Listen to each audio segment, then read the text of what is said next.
A focus on Israel, where the country's parliament approved the government's two-year budget in a key victory for the coalition government.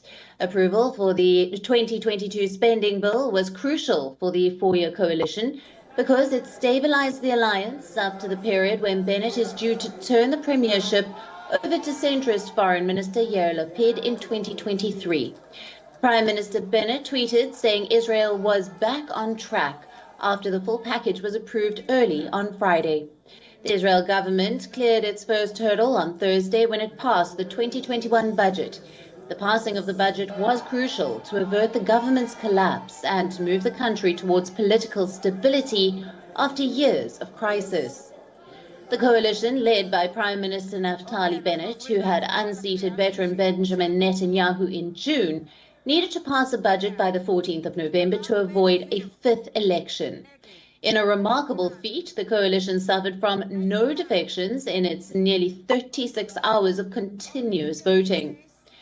Despite being made up of right-wingers, centrists, leftists and Islamists controlling just 61 of the 120 seats in Israel's parliament, before this, Israel had failed to pass a budget for the last 3 years. A symptom of political gridlock, what plagued the country under the Netanyahu leadership. The now opposition leader, Benjamin Netanyahu, ended up voting for the government 6 times by mistake. He tweeted after, saying that it was possible for anyone who voted to get confused. This was not in line with his plan to play spoiler for the government that ended his 12 years in power.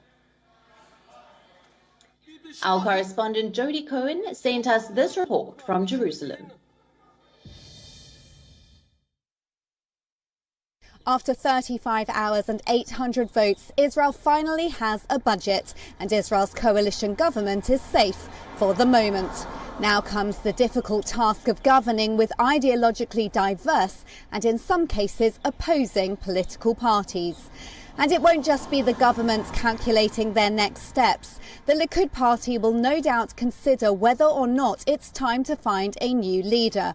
Benjamin Netanyahu is not expected to resign. However, calls for a primary are likely to grow the nearer it gets to Yair Lapid taking over as PM in August 2023.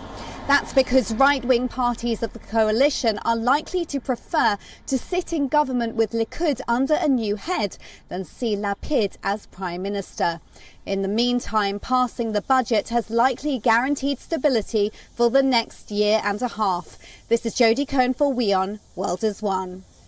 WION, now available in your country. Download the app now. Get all the news on the move.